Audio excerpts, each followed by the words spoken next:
Hey bitches, welcome to episode 24 of Roll for Girl Dinner, where we let the dice answer the age-old question, what should we have for dinner? Today we'll be using these dice to ensure that your Saturday has at least a little bit of sparkle in it. Now let's get started with a roll for protein. 8. Spam. This is the second time this week that I've rolled for spam, and you know what? I'm not mad about spam twice in a row. It's such a flexible protein that there's a whole lot we can do with it. I've fried up a few slices and we'll get those on the plate. Next up, let's roll for some cheese. 7. Provolone. Today, as every day, we will be using the Tillamook provolone because it is the best provolone. And because these slices are so thick, we'll only need a couple. Now let's roll for some vegetables. That's a 1 for no vegetables and a 7 for mushrooms. Today, I have some leftover enoki mushrooms from a restaurant that I went to last week. It looks oddly like soup, but it's not. And moving on to the roll for carrier. 2. Parmesan crisps. I did not like the 4 cheese ones, so we'll see how I feel about the jalapeno ones. I'm almost always inclined to like something better when it's spicy. The sauce on the mushrooms is also quite spicy, so I think that we've got some really great flavor on the plate so far. Now let's add some Razzle Dazzle. That's a 5 for raspberries and a 12 for pickled cauliflower. I don't know about you, but I cannot wait for summer when more berries are in season, because I love them. And okay, this has more than just cauliflower in it, but that's the main event, so close enough. I've never actually tried this before, but Mazzetta has never steered me wrong. And with the addition of the sweetness from the raspberries and the tanginess from these pickled vegetables, this is turning into a really well-rounded plate.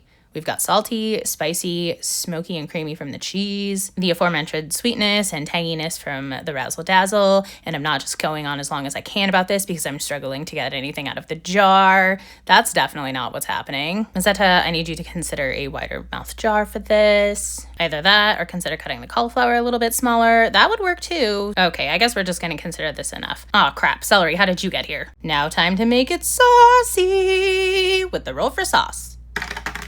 11. Goat cheese spread. You may remember this from episode 15, and if you'd like to know what's in it, I suggest you go watch episode 15.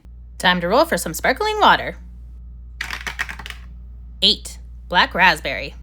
I like blackberry and I like raspberry, so hopefully I will like this flavor of luck. We're about to find out together. How exciting. And since it's Saturday, we get to roll for a silly little beverage. 3. Champagne. Let's eat, bitches. Though, of course, first all of the beverages must be gathered around me, as is, of course, the cultural practice of the beverage goblin. Today's champagne is Montaudan, which we affectionately call Montecuir. If you can figure out where that's from, you're my new best friend. Sorry, Brian, you might be being replaced soon.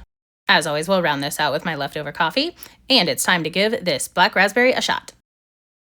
That's pretty good. Congratulations, Black Raspberry, you are now a part of the regular rotation that I will purchase. On to the food. I'm going to start with a nice little bite that's just the Parmesan crisps, the Spam, and the provolone cheese, just because I want to get a good idea of what the jalapeno-flavored Parmesan crisps actually taste like. And I like these much better than the 4 cheese ones. In fact, while I definitely won't buy the 4 cheese ones again, I will buy the jalapeno flavor. Now, let's try this nice little bite again, but with the addition of the goat cheese spread and a raspberry. And okay, I lied. I will tell you what's in the goat cheese spread. It's goat cheese, Kalamata olives, and spicy honey. And in case the weird little happy dance I'm doing on screen isn't spoilers enough, this is really good. I think that this goat cheese spread is basically a cheat code to delicious. Also, apparently, I really wanted you to see the celery. Now, let's try the mushrooms. I already know that these are fantastic because I had them the other day, and it seems that some noodles ended up in here. I'm not sure how that happened, but whatever, it's in the bowl, so it's part of girl dinner now. How it got in the box with our food, I'm not sure, but we boxed up our own food, so it's not like it got mixed up with somebody else's. So I don't remember them in the original dish.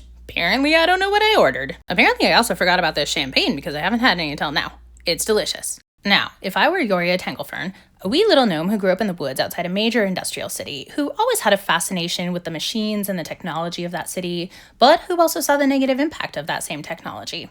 So she did everything that she could to help protect those woods. Though one is, of course, never alone in the forest, and the spirits of the forest took notice of her efforts, resulting in their decision to train her as a ranger. Odd how rangers just seem to be able to make friends with squirrels. Well, after months of helping fight off the threats to the forest, she began to find scraps of metal and pieces of old machines that had just been discarded and left behind to rust. Being the curious type, she would take them home with her and experiment, figuring out how to make something new.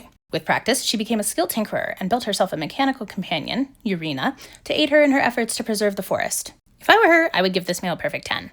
But as I am not her, I, Kendra, would give this meal a 9.5. This is my meal. I call this girl dinner. Girl dinner. Girl dinner.